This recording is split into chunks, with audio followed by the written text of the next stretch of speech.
So, today we're doing our Kingdom Theories video. Yeah. Since we've all caught up and all up to date with the latest chapter, we can actually do this, do it properly. So, what we think is going to happen next, so how are they going to escape their current predicament and all that sort of stuff? Well, maybe we should start from where Yotama is. So obviously they're being held up. Heki, you can say that it wasn't his fault, but come on now, he messed up. So their whole food rations is completely destroyed. So he's trying to make amends by charging forward. At first, it looked like he was doing okay. He's getting through like the first initial people, but essentially they're elite soldiers in the centre. And so when he got caught up in that, then he really found out that that he was all employed by the army, just to drag them in, and to wear them down, essentially, just to grind them down. So when they got closer, got started ripped to shreds because they were winning easily at that point, or they thought they were winning easily at that point. But they were doing well. He was doing well because really and truly, you have to fight to get there, innit? None of those people that he's killed. They're not for them. They're not for it. That's just standing there trying to just stand and die. They're trying to fight and kill until they're trying to live another day, so they go out to their families who are being held hostage and whatever. So the theory of that is obviously Heki's pushing it far, and then towards the end of the chapter, we saw the Mirror Tribe. Was it? Yeah. They come rushing in to save him, to save his head. But then they almost get obliterated by arrows, like the merciless arrow showers from this Bulan guy. He just shot his own troops, along with Heki's troops, along with the Mirror Tribe. Everyone's getting shot down at the same time. And that's interesting, isn't it? So how are they going to escape from this? What do you think? You got, is it Kitari and Katari? People are calling him Kit and Kat. They've come through. I mean, I thought they were going to be beast. But it seems like they're evenly matched with the Qui-Gon. Who are strong. They are pretty strong, But I think the Mirror Tribe has sort of been built up to be like the cream of the crop of Yotama's army. I think they're under a personal guard. Apart from Badger seems to be like top apart from anybody. He's always the top. The matter. But it's interesting, they did say that the Kitari, who's the older brother, he's been touted to be on the same level as Yotama and Banaji, or in that same bracket. But he's the only one, but they still have to mention Badger, man. They have to mention him. They can't just say Yotama, you have to mention Badger because he's a G. Roberto, get me, Roberto Badger nowadays. That's how much of a G is. But at the end of the chapter is pretty obvious because you're not sure if he's dead or not, and I hope he's not because that'd be so wasted. I feel like it would be like they kill him off so that Heki's able to progress, and I think that'd just be so bad. No, I don't think they'll do that. I think Heki needs them to progress, otherwise it won't make sense. Heki's not surviving this without the Mirror Tribe. If he dies, it's done. If they die, they're all done, innit? Because everyone else is wounded, even the Katari, his little sister, she seems to be injured. She's not even on a horse anymore. She's wounded, arrows in her and everything. It's funny, because in her mind she's like, I'm not trying to save you, Heki, she's just doing what's necessary. Heki's like, thank you for coming to save me. Thank you. She's like, get off me. This idiot thinks I get to save you. No, it's interesting because how I think they might escape this one is obviously because at the end of the chapter, the last panel was him looking like he got run through after a ploy by Bunin. Several different men came at him and they managed to dispatch each last one, chopping off limbs. But instead of dropping to the floor, they'd grab onto him with their last dying moment of breath. And then towards the end, after the third man has gripped onto him so he can't move, Bulan comes stabbing through three of them to try and stab through the centre of Katara. But do you think he's not dead then from that? No. Do you think he's actually wounded from it? No. I don't think he touched him at all. Oh, okay. And to get the sword from 3 bodies and then him as well. I mean, how big's this sword? But I'm not sure how they're going to get out of it. But if they do, I think he's going to sneak up. Well, after he's going to think next chapter. He's going to think that he stabbed him as well. He hasn't, and the guy's just going to kind of slash and then just end it there. I think Heki's going to win this war for them. Now, honestly, I think it's... But he took loads of arrows to his side, though. It's not going to be a war with arms and swords and are you thinking that just because of plot? No, it's just words. And remember, against the Qui-Gon. It doesn't matter. Like what I say, the fear that they are being run by, after they take out Vinny's head, which Kataridon is just about to do, then they'll switch. Then they'll stop, and Heki will come out with a few words. They and might say, like, we're not going to hurt you or anything. Yeah. That's all it is. Yeah, it's going to be simple words. Like you say, plot, if you want to call it that. But it's just simple, because if they're being led by fear, once the person who's their controller is dead, then who have they got to fight for? Yeah, true. And if this Mirror Tribe and Heki comes out with some miraculous fancy words, sort of like Shin or Naruto or Luffy would come out with, then they might get them all. If you fight for us, then we'll fight. That could be the beginning of the turning. Yeah, and then so they gain that army and then start to spin it round and then kind of gain momentum. That would be interesting if that happened. And they'll be fighting, like, I guess, two wings type thing.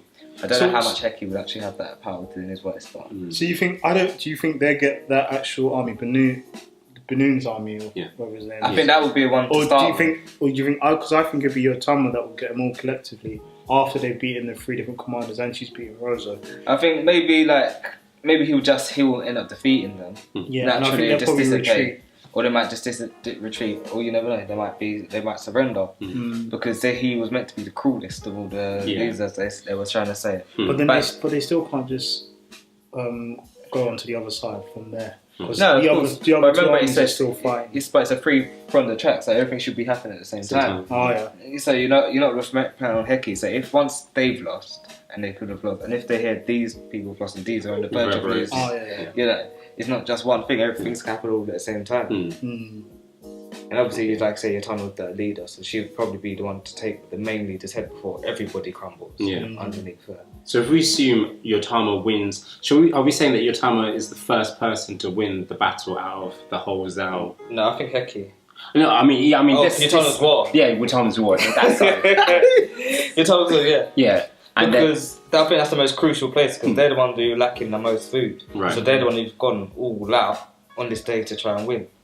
No one else has really gone all out. And in that castle, there's more people. There's a whole other army supposedly inside that we don't really know. We don't even know that. They weren't even fighting Zao's army. That's why it's sort of a shed for Shin and everyone else, because they're taking on the whole army, whereas Yotonwa, the army they took on, they basically defeated. Yeah. And whatever's left of them, God knows where they've gone. Yeah. But they've gone on to take on this next mountain tribe. Right. The Zao army. Apparently, there's still number like 80k. So I don't know where they are. And then Shishui's he brought some people as well, so it's like 90k. So they don't know what's going on in that side of the warfare. But if they do manage to take over that side of that camp, that is a huge army. Not even the Zao wanting to fight, because that's not even part of the Zao's. Like, that's not even the Zao's run through that. So we're going to assume that Yotama takes over, and then asks for. Do you want to do that? I can say that, yeah. Yeah. So we're going to assume that Yotama takes over all that whole army. Yeah. Of wolves. The wolf guys. The wolf guys. And then brings them over to where? Kankai or where Ousen's? To Kankai. Yeah. That's pretty amazing, because obviously not only just to defeat the army, but to try and gain extra numbers. Because that's what she likes to do. As well. Yeah. But it depends as well, because she's smart as well, so she might look at it and think Clover needs the most help. Yeah. Like Shin and them might have just taken out a few leaders' head, but she knows Shin and Heki knows Shin, so they might naturally go and defend, or go to defend Shin. Yeah. Or they might just go to Muten's side, where he's like on the least amount of men. But where Kanki are, they're first. They're like in between. But that's the last mission, something you have to end anyway. Yeah. So unless you don't destroy these armies, then if you just go over there, then any army that's behind you can come and attack you. But do you remember Kankai's general? Kankai's one of his generals. He said, like, boss, if they don't come, are we just gonna scat? Yeah. So do you think that would be a twist in terms of, okay, you gain that army, Yotama gains an army, however Kankai abandons the castle? That'd be crazy. That'd be stupid on Kanki's part. No, but he's isolated. No, so but you can't. There isn't any room for that. You can't be making mistakes like that. But he already alluded to it though. There won't be no excuses. Yeah, but you'd be his head on the line if they do. He doesn't mind. Yeah, no, but he's saying as an abandoned mind, he might just say, I'm off in it because he's a lieutenant. So but then where does he go after that? He's a bandit, in the back of my mind, because you made that point that he's a bandit, would he actually change from not being kin to... Because people have done that. People have moved from different countries. And if it's anyone, I keep thinking either Ousen or Kankai would do that kind of thing. I reckon we'll see that at one point in the story, but I don't think yet. I think Zhao, this story is going to end up with the crippling of Zhao. A lot of Zhao is going to be lost after that. I don't think it would be interesting to see if Kankai would run or get to the point of run because it would be like it gets real tense. Yeah, but I think that's how it's going to happen. Now I'm thinking, now I'm talking because there's too many people to become general. Those 6 generals, right? And so you already know there's a whole tense thing between Kankai and Shin. I think Kankai is going to go on another side. Maybe not now, maybe later on. And it's going to be Shin versus Kankai. I could see both Ousen and Kankai. Yeah, that'd be mad. But the only side you're really going to go to is Chu. Like, it wouldn't really make any sense to go to Zhao's side because Quinn are bigger than Zhao. And right now, Kanki, he's confident that Ousen... I mean, at the moment, he's not worried. Yeah. His subordinates are, but Kanki's not worried because he knows Ousen. Ousen doesn't fight about it. He knows he can't win. Yeah. So I could say, I could see it in the future. Maybe he'll go to Zhao, Chu. Yeah. But as of right now, I don't think he would. Maybe what you said is a good point in terms of Ousen doesn't do a fight, you can't lose. Do a battle, you can't lose. So when he was already doing those locusts that were going into the castle, did he integrate some kind of ploy, maybe his own army, to go into, be part of the locusts that enter into the building? Yeah. Because then that's definitely checkmate. Yeah, I think it'd have to be Kanki that did it because I think his soldiers would be more suited to that sort of thing. Yeah, I think like Ousen's soldiers might stand out more than Kanki's. Yeah, true. Yeah, they're a bit more military trained and stuff like that, rather than like a bit rogue. Yeah, like Kanki's guys. They would actually blend in very well. Like, as in like little, refugees or something looking looking a bit rough. True. It's because some of them look real weird. Yeah. But it would be interesting if they did do that, like if they fought ahead that far to have people inside the castle, like a Trojan horse sort of thing. Yeah, precisely. Come out and open the doors. But then they could just be waiting for the right time. Like if it was Ousen who said it, Kanki wouldn't know anything about it, and you have to wait until the right time the doors just open. Yeah. And if it's Kanki who said it, maybe she's waiting for the right time, like you say. If it gets to this point, then we open the doors and from within and we get in. That's the signal, and they try it. And I feel like they need to get into quickly because although there's 20 days left of food, I feel like they need to get in there as soon as they can and get the refugees out so that they can set up base in there because they're not going to be able to get food from anywhere else. So the longer they leave it, the worse it'll be for them in the long term because they're going to be trapped. Their way back to Quinn's already been locked off. Been locked off. Because that food, as you said, is rations for themselves as well. But this is why it's good because if they do manage to take over, say, that mountain tribes area, there are tunnels going all around the area. True. So if they take that over, they might not even want to take the city. They might think this is a better fort. We can defend with all of our armies and create a new fort here, a new city here, and start spreading out from here. Because we still don't know the numbers of that city. It's true, man. It's true. Ooh, so like the Zhao, like what's his name, Shusui thought he was smart by bringing in these next hidden army that the king didn't know. It really worked against him. But it could end up working against him. Watch him run back to Rabuku. Rabuku's fault as well. And I reckon Hoken, if he does and when he does show up, Shin's going to kill him. Yeah. Do you think it's time? I think it's his time. I think we've seen enough of him now. Yeah, I feel like I've seen enough of him. Like he's the big bad boogeyman that's killed loads of people and been around. Last time Shin managed to stand up to him. This time Shin is actually moving like a great general. Because he's got a glaive. He's got the glaive. No, he just took out a guy like he was nothing. Like I was talking about his great master, crying, bitching and moaning, running at him, saying how angry he is. Shin didn't even look at him once. He was waiting for him to get closer and chopped him down one time. I love the way he was just like leaning forward. Yes. But I think before Hoken comes, they need to take out at least 2 more generals. I feel.